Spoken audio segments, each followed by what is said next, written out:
What you're about to hear is a story about how our system of justice can be, well, completely broken. It's a story about some of the most unbelievable lies you can imagine, crimes that were carefully planned, and then a single political decision that just wiped the slate clean. And the victims? They were left with absolutely nothing. This isn't just a story about one corrupt politician. No, it's about what happens next. It's about the message this sends to anyone else who wants to try the same thing. 84. I want you to just think about that number for a second. 84. That's how many days, that's it, for a United States congressman sentenced to federal prison. And this number, 0. As in nothing. That is the exact amount of money his victims got back. The people he flat out stole from got $0 in restitution. So the man we're talking about is, of course, George Santos. He managed to build an entire political career on nothing real. It was pure fiction from top to bottom. A federal court looked at all the evidence, convicted him, and sentenced him to 87 months. That's over 7 years for a whole list of crimes. And yet, he was a free man in less than 3 months. You know, a court of law actually ordered him to pay back the people he'd wronged.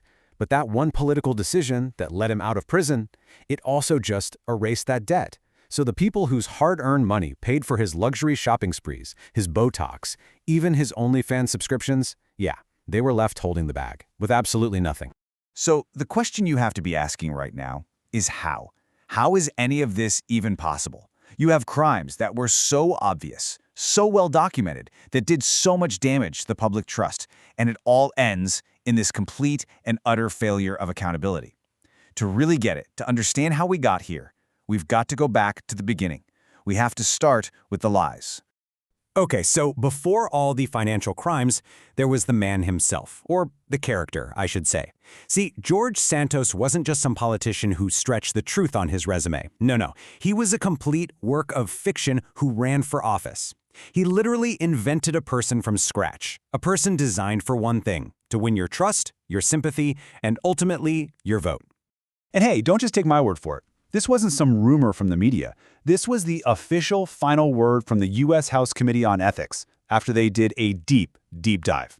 We're talking about the highest ethics watchdog in the House, and they found that basically every chance he got, he put his own wallet ahead of his public duty.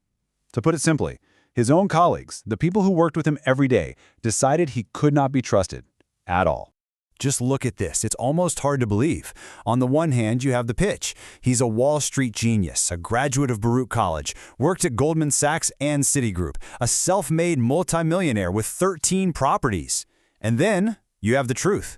He never even went to Baruch, never worked a day at either of those firms, and far from being a multimillionaire, investigators found he was pretty much always in debt. That big shot Devolder organization? It was just a name, a shell company set up to move money around, and that's it. And look, the lies went so much deeper than just faking a resume. They got personal. They got offensive. He actually claimed his grandparents survived the Holocaust. An absolute lie. He tried to ride the sympathy of a national tragedy, saying his mother was in the World Trade Center on 9/11. Turns out she wasn't even in the United States on that day. He even used the horror of the Pulse nightclub shooting, claiming he lost employees in the attack. He didn't have any employees to lose. Every single one of these lies was him stealing someone else's real pain and using it for his own political benefit. It's just staggering. So that whole fake life story, that was just the cover. Because underneath all of it, federal prosecutors and the Ethics Committee found something else entirely. They found a whole network of illegal activity. His campaign for Congress, you have to understand, it wasn't really a political campaign. It was a criminal operation. I mean, listen to this, straight from the Ethics Committee report. It's absolutely damning.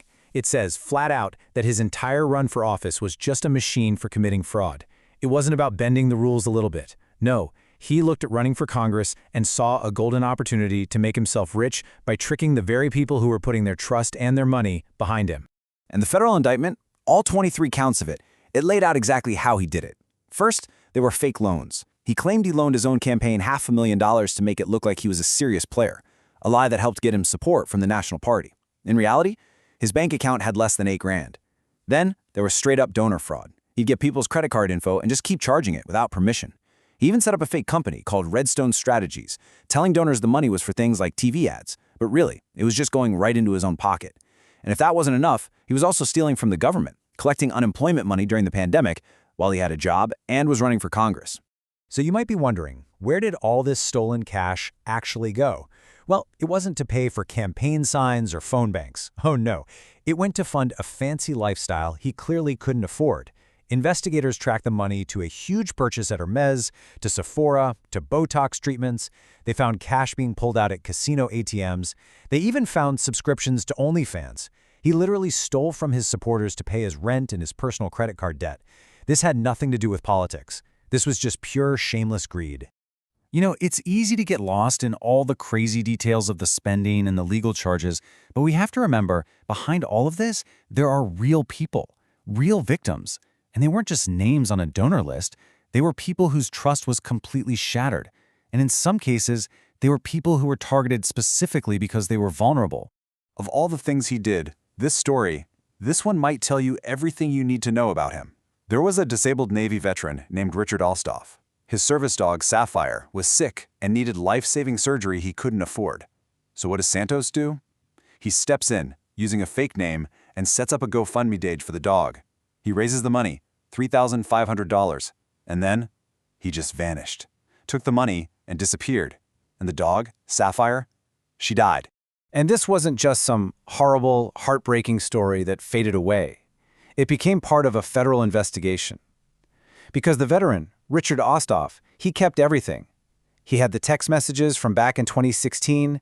They showed Santos using the alias Anthony DeVolder, setting the whole thing up, and then just taking off with the cash. This was so cruel, so beyond the pale, that it got the FBI involved. And the thing is, the story with Sapphire's GoFundMe wasn't a one-off. The Department of Justice, in its own legal filings, pointed out that his credit card scam specifically went after people he knew were elderly, people who were maybe suffering from cognitive decline. He was a predator, plain and simple. He preyed on the most vulnerable. And of course, his victims were also the very people who voted for him. They voted for a ghost, a man who didn't even exist. And in the end, we were all victims, because he attacked the public's basic trust in our own system. So okay, you've got this absolute mountain of evidence, right? The lies, the federal crimes, the pure cruelty of it all. For a moment, it really looked like justice was going to be served. Santos pleaded guilty. A judge sentenced him to 7 years in prison. It seemed like the story was over, but it wasn't. Just look at how fast this all happened. In August, he pleads guilty. The next April, he gets his sentence. By July, he finally reports to prison.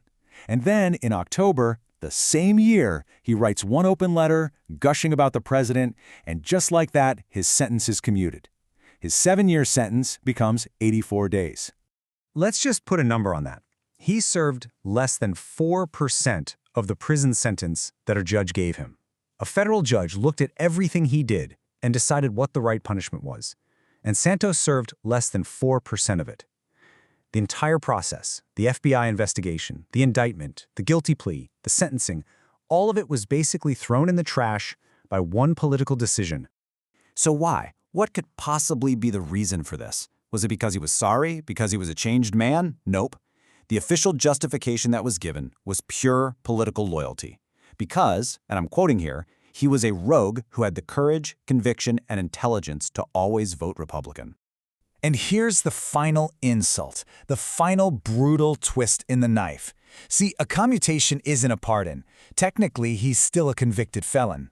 But, and this is the crucial part, the order also completely wiped out his debts. That nearly $400,000 in restitution that the court said he had to pay back to his victims, gone, wiped away. That $200,000 he was supposed to forfeit to the government, also gone. So this commutation didn't just set him free. It made sure his victims would never, ever see a penny of their money again.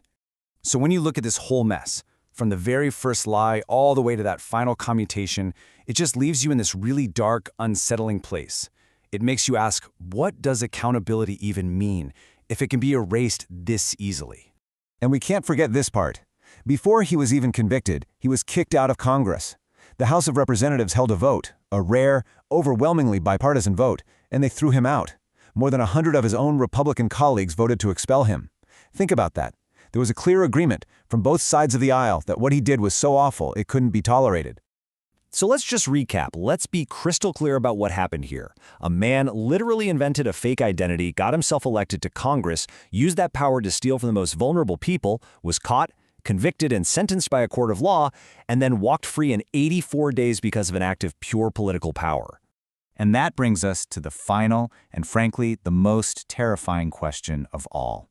When the system itself shows that you can lie, you can cheat, you can steal your way into one of the most powerful institutions in the world, and that if you get caught, the consequences can just be wiped away because you're politically useful, what kind of signal does that send? What message does that send to the next George Santos who's out there watching? What have we just shown them is possible?